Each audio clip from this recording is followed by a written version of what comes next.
तो ये भी स्पेसिफाइड वायलेशन कहलाएगा। स्पेसिफाइड वायलेशन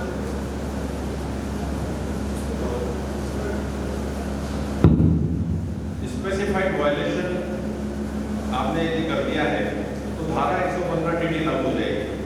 धारा 115 टीडी बोलती है कि आपके ट्रस्ट की मार्केट वैल्यू, ट्रस्ट संपत्ति की market value, present market value minus liability, जो बची हुई वैल्यू है उस पर मैक्सिमम मार्जिनल टैक्स से आपको पैसा टैक्स देना है। 42.744 था अभी इस साल से 39% हो गया है, तो सीधा 39% से आपको टैक्स का नोटिस आ जाएगा। तो आप इसका ध्यान रखिए। यदि आपका ट्रस्ट किसी दूसरे ट्रस्ट में आपने मर्ज कर दिया, ऐसा होता है बहुत से ट्रस्ट ऐसे हैं सर जो सफेद हाथी हो गए, चल ही नहीं रहे, अब उसको डिसॉल्व कैसे करें, तो उसमें एक नियम लिखा रहता है कि किसी और ट्रस्ट में उसको डिसॉल्व आपने विघटन कर सकते हैं आप। तो आपने ऐसा उसके अंदर समावेदन किया है, मर्जिंग किया है, तो मर्जिंग कैसे करना है? आपके जो उद्देश्य है उसी उद्देश्य वाले ट्रस्ट में कर सकते हैं आप। अब एक प्रश्न आया था कि क्या ट्रस्ट सोसाइटी में मर्ज हो सकता है, क्या सोसाइटी ट्रस्ट में मर्ज हो सकती है? तो ये थोड़ा डिफिकल्ट है, शायद नहीं हो पाएगा। ट्रस्ट का ट्रस्ट में मर्जिंग हो जाएगा।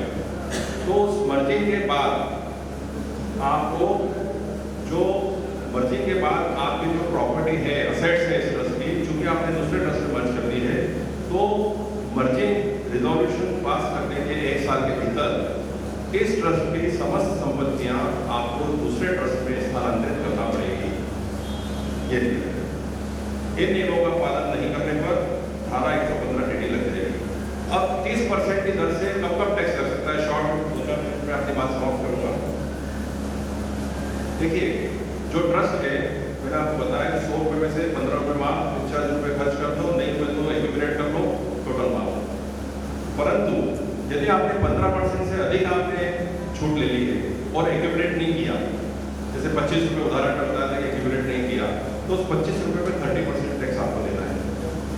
यदि आपने ट्रस्ट के ट्रस्टियों के लिए कोई फायदा पहुंचाया है, मान लीजिए आपका स्कूल ट्रस्ट है और आप अपने ट्रस्टियों के बच्चों को फ्री में पढ़ा रहे हैं, आप हॉस्पिटल ट्रस्ट है, आपके ट्रस्टियों की फैमिली का इलाज फ्री में कर रहे हैं, तो उतनी वैल्यू पे भी आपको 30% टैक्स देना है।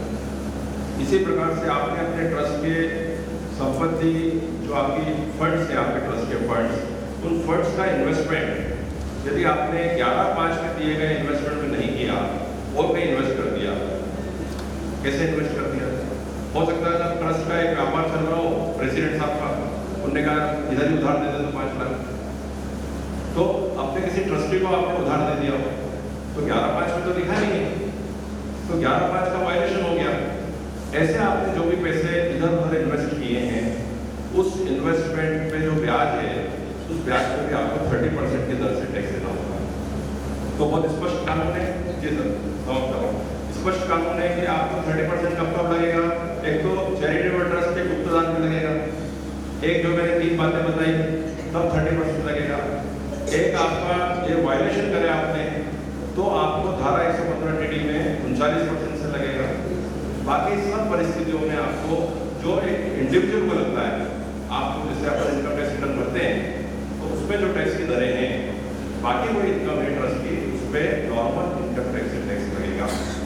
तो साथियों, ये बात को यही समाप्त करना समय